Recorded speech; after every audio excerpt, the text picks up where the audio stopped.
Ang pelikulang ito ay nagsisimula ng direkta mula sa Deadpool. Sa pagpapakita na kaya nating basagin ang ika-4 na pader. Nagsasalita sa madla sabi ko Dumiretso ang Deadpool sa lugar na iyon para kunin ang Reaper.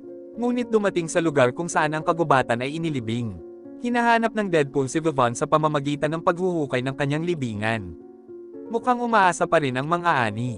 Ay mabubuhay ngunit sa sandaling siya ay inilabas. Wala na tayong ganap na magkasintahang ito. Ay patay dahil sa kanyang mga buto. Nang makita na ang istruktura ay itinayo, ang Deadpool ay ganap. Ay disappointed sa ngunit siya.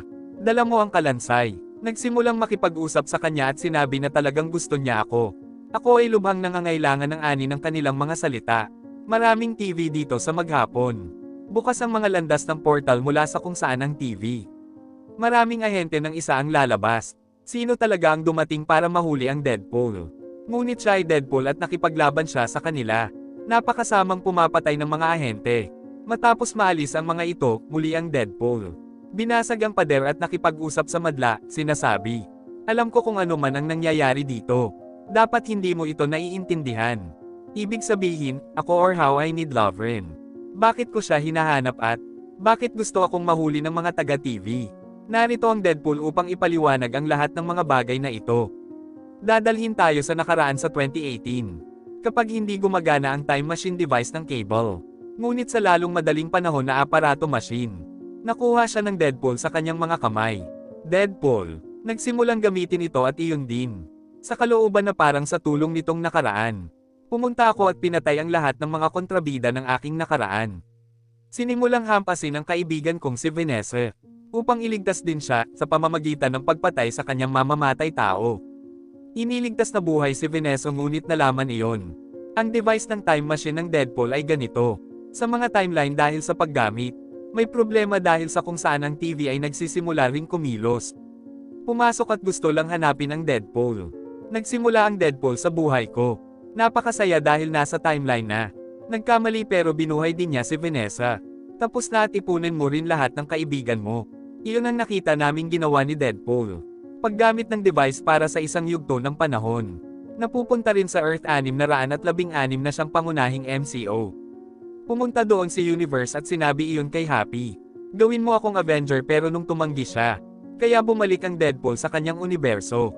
Bumalik at nagsimulang mamuhay ng normal. Isang gabi kaarawan ng kaibigan niyang si Deadpool. Nagke-celebrate kami pero biglang may TV sa pinto. Kapag dumating ang mga ahente upang suriin ang Deadpool. Nang pumunta siya, hinawakan siya ng mga ito at dinala sa kanilang portal. At direkta din iyon sa TVA. Dalhin natin ang Deadpool ng TVA. Nakilala ang isang opisyal na nagngangalang Paradox. Ipinaliwanag niya sa Deadpool na pagkatapos ng lahat, TV. Ano ito at paano ito gumagana? Nahulaan ni Deadpool mula sa pag-uusap iyon. Dinala ako ng mga taga-TV dito. Dahil ginamit ko ang time machine device. Sa pamamagitan ng pagkagambala sa mga timeline. Narito ang Paradox na nag-aalok ng Deadpool. Ang sabi tignan mo ako ay isang opisyal ng TVA. Ako at ang mga nakatatanda ko. Buksan mo ang TV na gusto kanila.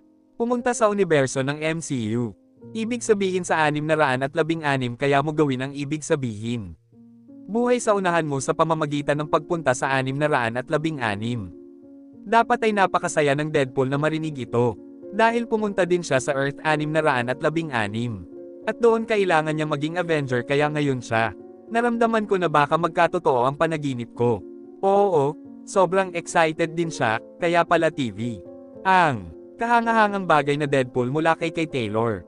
Kumuha ng suit at isuot ito at maging ganap na handa. Sa oras na ito ay binigyan din siya ng 2 espada. Handa na ang lahat para sa Deadpool Paradox. Lumapit at sinabihan siyang ituwid mo ako ngayon. Ipadala muna ito sa aking universo upang ako. Hayaan akong sabihin sa aking mga kaibigan na pagkatapos ng ilang oras. Pupunta ako sa Earth 616 kaya ayon. Maaari akong pumunta at ipakita na ako ay isang bayani ngayon. Tumanggi si Paradox sa Deadpool sa sandaling marinig niya ito. Sinasabi niya na sa iyo ngayon. Mayroon bang anumang benepisyo sa pagpunta sa iyong universo? Hindi dahil ang iyong universo ay unti-unti itong namamatay sa sarili. Sinasabi rin niya na ang iyong universo, ang kung saan namatay si Logan ay ang mula sa Paradox. Nais kong sabihin na ang iyong universo ay napakarami. Nawasak iyon ngayon sa loob lamang ng 3 araw. Ay ganap na mabuburay kaya ngayon ang iyong Walang silbi ang pagpunta sa universo na iyon. Ngunit tinanong siya ng Deadpool kung bakit. Pagkatapos ay sinabi sa kanya ng Paradox kung bakit ito nangyayari. Ito ay dahil sa iyong universo. Ang kapangyarihan noon ay nawala na ngayon.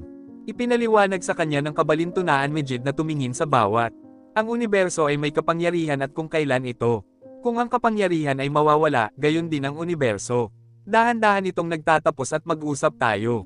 Bakit kailangang magwakas ang iyong universo? Kung gayon ang sagot niya ay ikaw. Ang kapangyarihan ng Sansinukob ay kapangyarihan ng ibang tao. Ngunit si Logan ang nagtapos. Dahil dito nawawala rin ang universo. Nang marinig ito, tinawag ng Deadpool ang Paradox. Na sa anumang paraan kailangan mong itigil ang pagkawasak na ito. Sinasabi ito ng kabalintunaan pagkatapos marinig ito ay kailangang itigil. Ano ang sinasabi mo? Ayokong matigil ang pagkasira na ito pero gusto kong hayaang mangyari ang kalamidad na ito. Pagkasabi nito ay nagpapakita rin siya ng makina sa Deadpool. Kaninong pangalan ay Time Reaper Machine Paradox.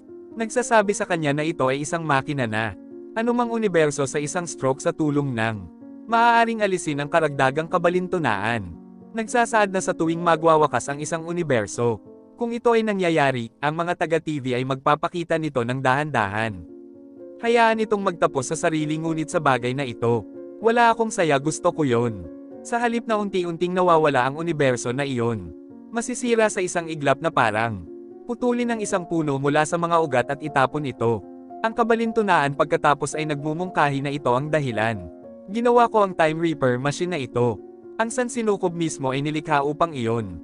Ako ang unti-unti silang sinisira. Hayaan akong tapusin ito sa isang mabilis na hakbang at ihanda ang makinang ito ngayon. Hindi bilang kung ito ay magiging ganap na handa pagkatapos. Sisirain ko rin ang universo mo. Gagawin ko ngayon gaya ng sabi ng mga nakatatanda ko. Alinsunod dito pumunta ka sa Earth 616 at kalimutan din ang lumang universo. Pagkatapos makinig sa lahat ng mga salita ng Paradox, Deadpool. Galit na galit siya at iniisip na kung ako. Ang kapangyarihan ng universo ay Logan IE. Isa, hahanap ako ng ibang kagubatan at gagawa ako ng sarili kong universo. Dadalhin ko ito upang ang kapangyarihan ay manatili at walang dapat mangyari sa universo ko. Ang pag-iisip ng patay ay nakakatalo sa Paradox at inagaw niya ang device sa kamay niya at tumakbo palayo. Ito ang parehong device na ginamit ng TV portal. Gumagawa din ang Deadpool ng portal mula doon. Tumatakbo palayo at dahan-dahang pumasok ang Volver. Mukhang tapos na ang flashback at bumalik ang kwento kung saan ang patay na tulay. Nakipag-away sa ahente ng TV at pinasama ang loob ng lahat. Papatayin na naman sana niya si Lovren.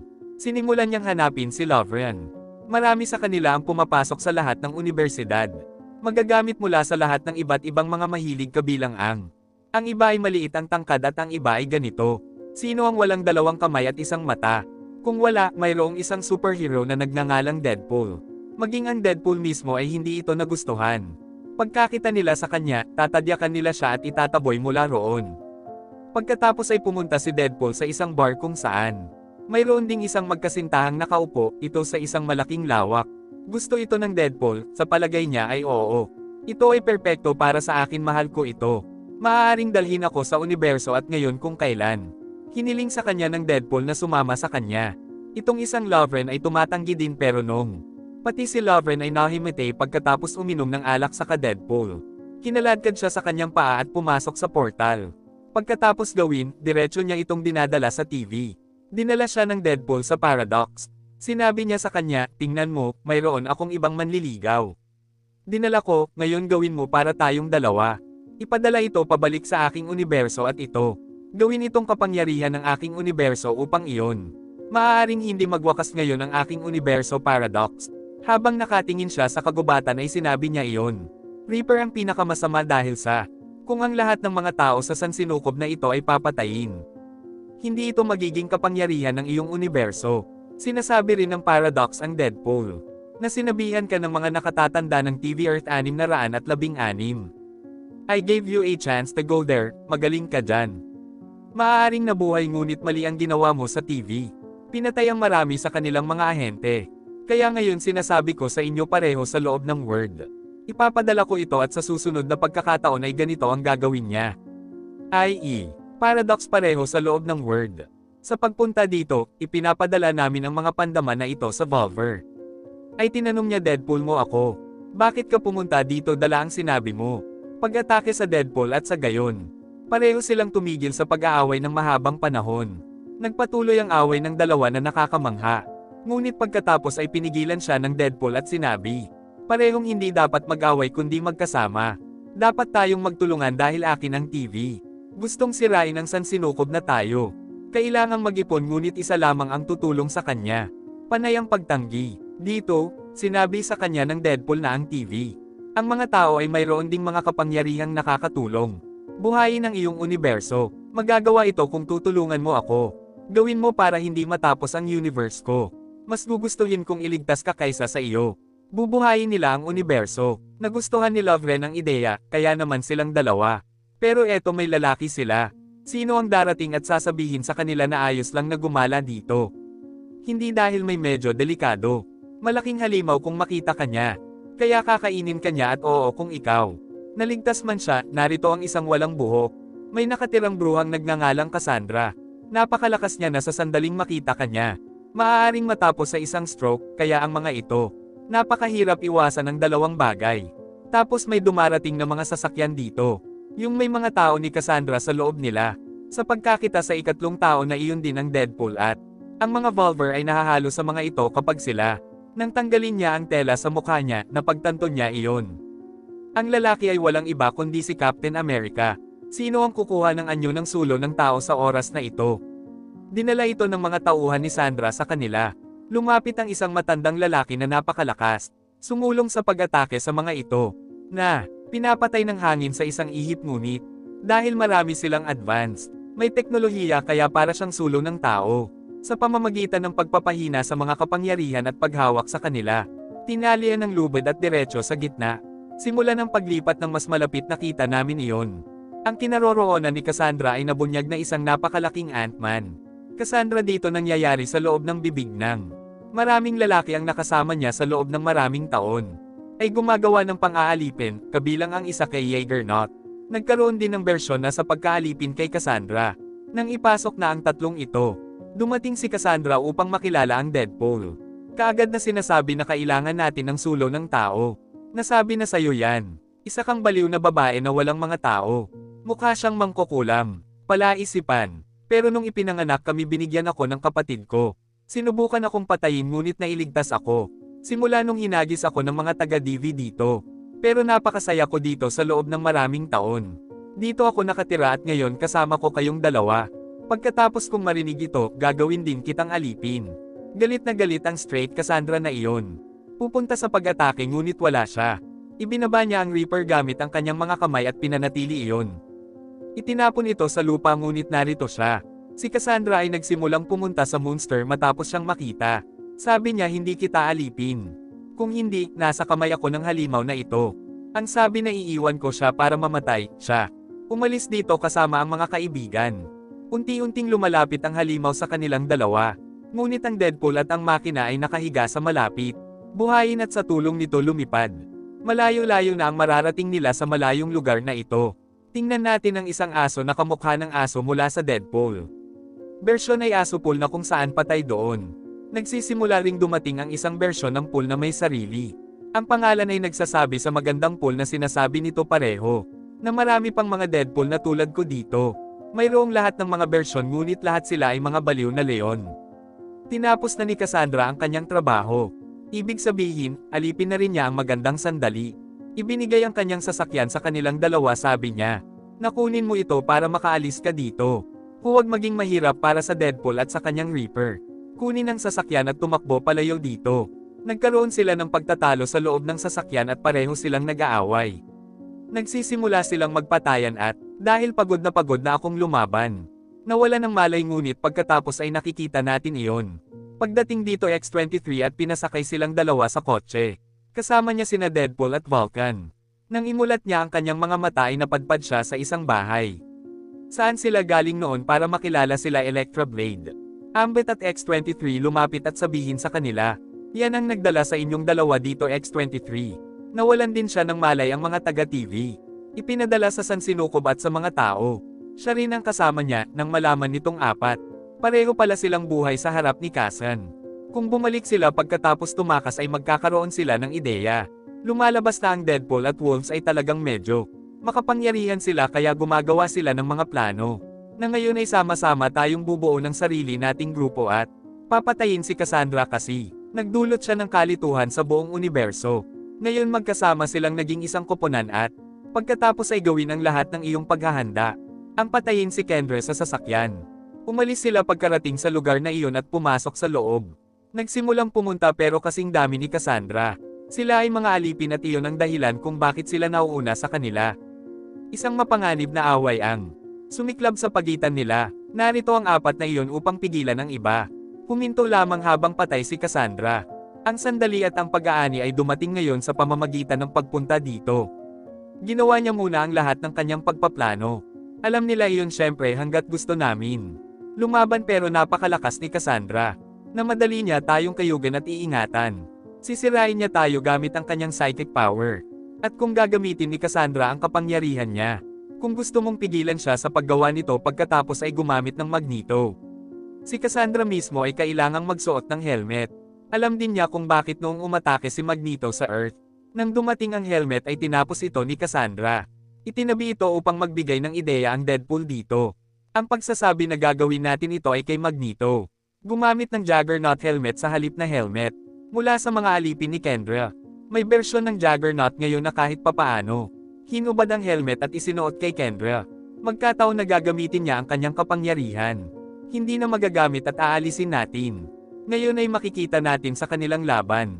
Na pinutol ng X-23 ang binti ng Juggernaut. Pagkatapos ay tatanggalin niya ang kanyang helmet at ihahagis ito sa ibabaw.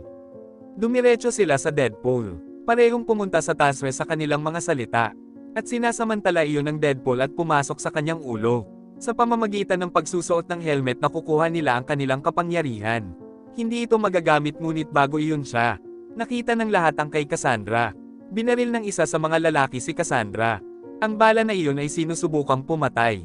Sumisigaw na kailangan ko this time. Hinihintay kita isang araw. Papatayin ko si Cassandra tapos babarilan niya. Ngunit patayin ang taong iyon ng buong lakas. Namatay si Cassandra sa harap ng Deadpool at Valve. Then Van Van explains to her that even if galit ka sa kapatid mong si Charles Xavier. Oo, masama ang loob mo sa kanya pero sa kapatid mo. Lagi kitang minamahal, Cassandra at kung alam niya na ikaw. Kung ito ay narito sa Word, ito ay makakatulong sa iyo kahit papaano. Hanapin mo at dalhin mo dahil apat. Si Xavier ay palaging nagtatrabaho para sa ikabubuti ng mundo. Ginawa ito ni Cassandra matapos marinig ang lahat ng mga bagay na ito. Sinabi ng Reaper sa Deadpool na marami siyang emosyon. Ngayon ay tinanggal na ang helmet ni Juggernaut sa kanyang ulo. Alisin mo ito dahil gusto kong mabuhay muli. Sinabi ng Deadpool na gusto kong bigyan ito ng pagkakataon ngunit. Kung tatanggalin ko yung helmet niya tapos siya, papatayin silang dalawa sabi ni Valve ngayon. Hindi niya tayo papatayin dahil wala akong pakialam dito. Maniwala ka sa akin, pagkatapos marinig ito, tinanggal ni Deadpool ang kanyang helmet. Magbigay at gawin ang sinabi ni Balban. Binago na ni Cassandra ang mga ito. Hindi pumalo ngunit sinasabi sa kanilang dalawa na siya. Malapit nang dumating si Moonster. Sisirain niya ang lahat pero bago iyon. Dumating siya, tumakas ka rito at kunin ang iyong. Bumalik sa universo sa parehong ito. Tanungin mo si Kendra pero total taga dito naman kami. Paano lalabas si Cassandra tungkol dito? Ipinakita niya ang kanyang kawalang galang at sinimulan niyang sabihin iyon mula ngayon. Maraming taon na ang nakalilipas ay dumating dito ang isang salamangkero na. Ito ay malakas ngunit sinira ko ito. Ibinigay at itinago ang barya sa kanyang sarili. Dahil mas madaling pumunta kahit saan. Maaaring buksan ni Cassandra ang portal sa pamamagitan ng pagsasabi nito. Binuksan ng Deadpool ang isang portal doon at walang pagkaantala ang pagpasok ni Lovren sa portal. At dumiretso sa iyong universo. Pagkaalis nila nakita namin yon. Dumiretso si Cassandra sa lalaki. Buhay pa ang lalaking bumaril sa kanya. Buhay si Cassandra at tinanong siya kung bakit. Sasabihin niya sana kung bakit mo ako binaril. Na ang kabalintunaan ng TV ay humanga sa akin. Sinabi sa akin na gawin ito sinabi niya sa akin. Na kung papatayin kita ay parurusahan niya ako dahil dito. Ang pagdinig ni Cost ay magtatanggal sa iyo sa salita.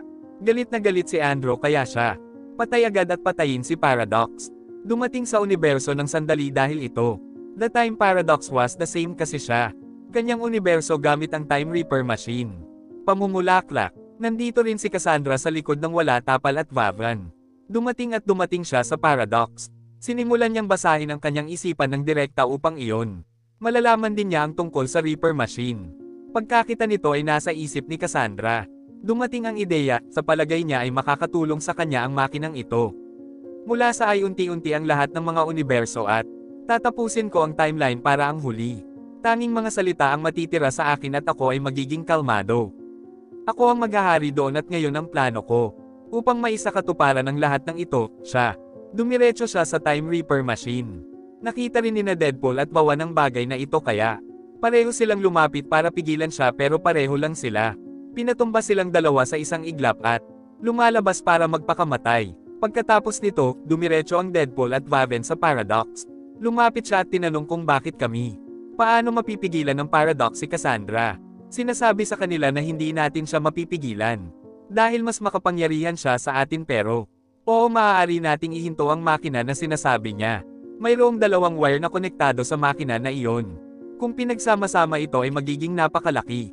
Magaganap ang short circuit na hindi lamang. Ang makina ay masisira ngunit kasama nito ito. Tapos na rin ang Machine Operating Center. Mangyayari ito ngunit sa parehong oras ang kabalintunaan ay makakaapekto sa pareho. Sinasabi rin nito na sino mang gumawa nito ay gagawin. Siya mismo ang papatayin dahil sa short circuit ang makina ay ito ay sisubog ng malakas ay magkakaroon ng isang malaking pagsabog at iyon. Mawawasak at masisira ang lahat sa pagsabog. Ngunit pagkatapos marinig ito pareho nilang sinabi na may kailangan tayo. Hindi mangyayari dahil may heals na naman tayo. Ang Paradox ay may kapangyarihan na maging, sabi hindi. Ang makinang ito ay talagang napakalakas. Alin sa dalawa ang mag-short circuit? Magiging abo at hindi na muling gagaling. Magiging posible ba ngayon kahit narinig na nilang dalawa? Pumunta sa ilalim ng makina upang ang parehong mga wire. Sa pamamagitan ng pagkonekta sa mga ito ng magkasama maaari silang lumikha ng isang maikling circuit. Ngunit nang pumunta doon ang Deadpool, nakita niya si Bull Warren sa silid. Itulak at ilock ito doon para ito. Dapat gawin ng Deadpool ang trabaho ng mag-isa at iligtas ang buhay ni Van. Ngunit kapag ang Deadpool ay humila ng isang string, kung dadalhin ko ito sa pangalawang kawad, gagana ito. Napakahirap gawin ito. Sinira ng Early Reaper ang gate na iyon at nakarating sa Deadpool. Narito ang isang tumatawa na Deadpool habang ang isa pa grabs ang pangalawang string at gusto. Napakalaki ng dalawang wire na konektado. Ang short circuit ay nagdudulot ng malaking pagsabog. Dahil dito, nawasak ang makina. Natanggal din si Kendra habang ang Deadpool. At ang mga ibon ay pinapatay din ngunit sa loob ng ilang panahon. Nang maglaon ay nakita namin muli ang Deadpool at Wolverine na iyon. Nang makitang muli siyang buhay at maayos, tinanong sila ng Paradox kung paano. Kung mabubuhay tayo, sasabihin nila sa atin na kung tayo. Kung ang alinman sa kanila ay gumawa nito, ito ay posible. Matatapos na sana sila pero kaming dalawa. We did this work together, that's why we went out with a bang. Parehong naapektuhan kalahati lang at naligtas kami. Wala na pinagaling namin ang aming sarili upang ang makina. Sinira namin ang lahat sa pamamagitan ng pag-short circuit sa loob. Ngayon nang dumating si Cassandra dito, nagdala rin siya ng 7 bersyon ng Deadpool. Matatalo niya lahat ng makakalaban niya. Nang matapos ang makina at si Cassandra, narito ang Hunter B155 ay kasama ang mga bantay nito. Sino ang darating at huhulihin si Paradox? Dahil gusto niyang wakasan ang universo. Ang makina na gumawa ng Hunter B1 Paradox. Ngayon, kikilos ang TV laban sa iyo. Paparusahan ka at paparusahan ka Deadpool. At nirerespeto ko ng husto si Levon. Dahil sa kanila nabuhay ang natitirang sansinukob. Kaya nga sinasabi niya sa kanilang dalawa na ikaw. Ngayon ay maaari na tayong umalis dito ng masaya at ngayon ay maaari mong mamuhay ng mapayapa. Parehong bahagi ng isang pamilya ang Deadpool at Vulture. Let's decide to stay like that later. Magkasama sina Deadpool at Van at lahat ng kaibigan. Ang bawat tao ay nag-e-enjoy at nagsimulang mamuhay ng masaya. Napakasaya pagkatapos nitong post-credit scene. Sa nakita natin ang Deadpool na muli, mag-usap tayo ng magarbong sa pamamagitan ng pagsira sa ika-4 na pader. Sabi ni Cassandra sa utos ko, hindi pinatay ang Human Torch ngunit Human Torch laban kay Cassandra. Nag-usap sila tungkol sa mga bagay na parang mangkukulam at mangkukulam. Ang bruhang walang buhok ay lahat ng masama. Narinig mismo ni Kendall ang mga bagay sa pamamagitan ng kamera. At pinatay siya ng Human Torch niyan. Wala akong papel sa pagpapapatay sa kanya kaya ako. Huwag intindihin at iyon lang. Dito nagtatapos ang magandang pelikula. Paano mo nagustuhan ang kwento sa kahon ng komento? Pakisabi sa akin.